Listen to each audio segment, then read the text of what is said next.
Autographe des Indes boréales. Vers vous, nous les fils d'Ève, nous crions dans notre exil. Chapitre 97. On ne sauve pas un homme en sauvant sa vie.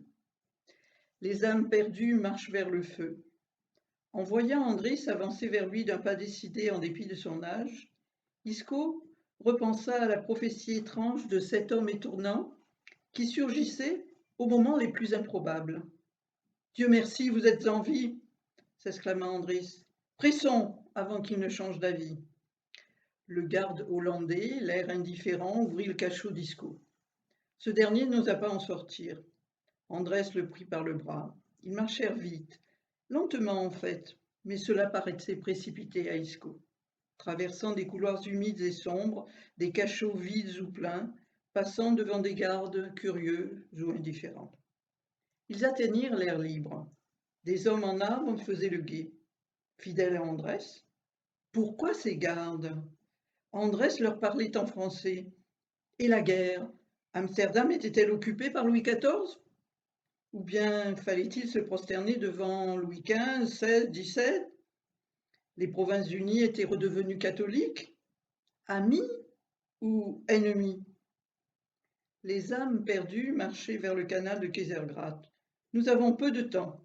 J'embarque ce soir, et vous aussi. Où partons-nous? Vers le feu? Andrés le regarda bizarrement. Je pars. Les gens comme nous sont en danger maintenant. J'ai survécu par miracle toutes ces années.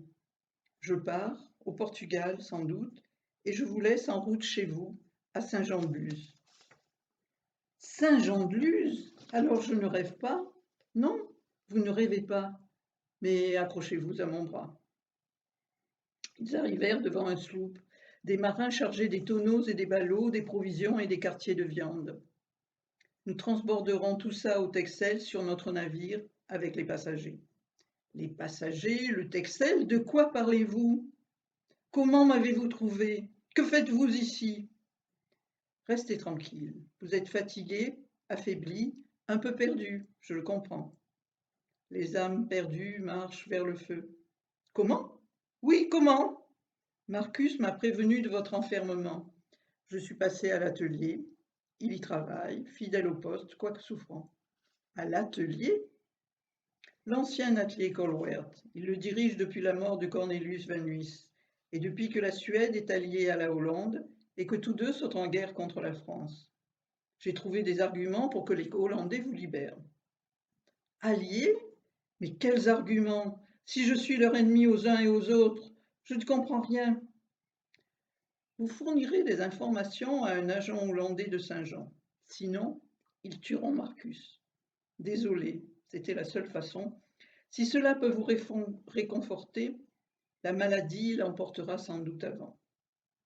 Marcus, savez-vous qu'il a été soldat de ville à Göteborg? Il sera perdu sans moi. Le roi pourra m'aider, Mazarin et... Mazarin est mort depuis longtemps. Ah, c'est vrai. Et la France, avec qui sommes-nous alliés? Alliés avec Dieu et le vent, avec la force et le fracas. Venez maintenant. La force et le fracas, oui, eux, je les connais. Vous connaissez donc Sagre? Tout va bien se passer, calmez-vous. Andrés guida Isco sur la passerelle. Isco hésita, tangua. Andrés le retint, le poussa lentement sur le pont du navire. Tout allait trop vite. Allié, il se rappelait maintenant. Il avait reçu il y a quelques années la visite de Marcus, qui avait donc été libéré avant lui. Il comprenait. Maintenant, c'était parce que la Suède et la Hollande, après avoir été en guerre, étaient alliés. Bien sûr, c'était pour ça. Il était content pour Marcus. Isco ne se souvenait pas qu'il était malade alors. Quand était-ce?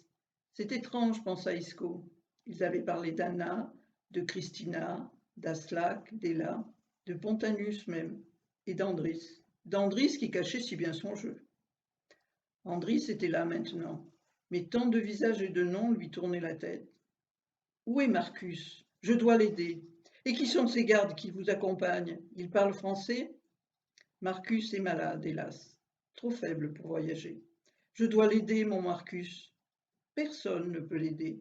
Vous l'aiderez en faisant ce que je vous dis. Saint-Jean-de-Luz, des informations. Tenez, allez vous asseoir près de cette famille. Ces gens, tous, sont des huguenots. Ils fuient la France.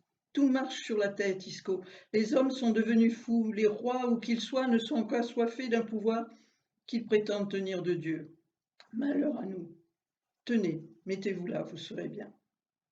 Les huguenots en fuite, la France en guerre contre la Hollande et la Suède. Andrés, tout ça est beaucoup pour un homme qui a passé 15 ans derrière une grille. Louis XIV est reparti en guerre contre les protestants en France. Ces pauvres gens ont souffert les pires atrocités. Le roi envoie les dragons qui pillent, violent pour pousser les protestants à se convertir. Des dizaines de milliers ont fui. Ceux-là partent pour l'Afrique. Je les mets sur la voie. Ce sont des Provençaux. Ils savent l'art de la vigne.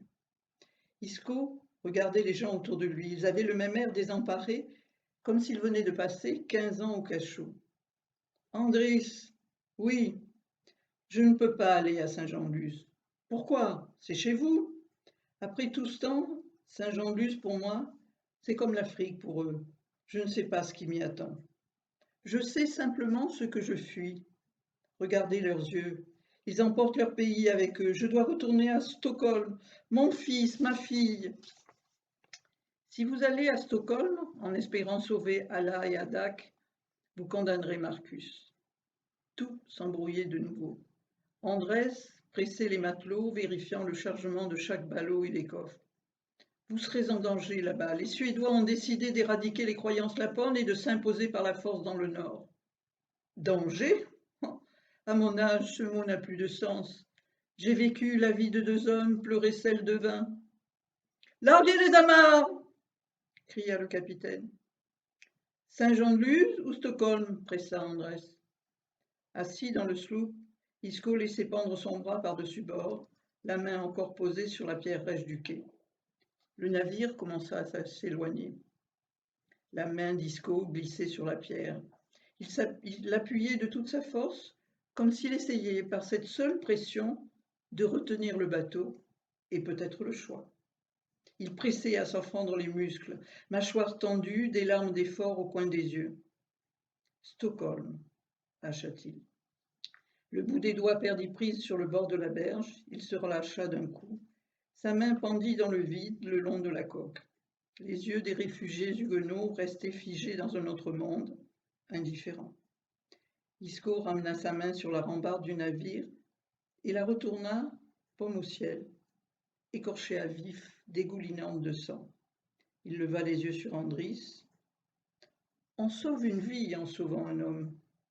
On ne sauve pas un homme en sauvant sa vie. Fin du chapitre.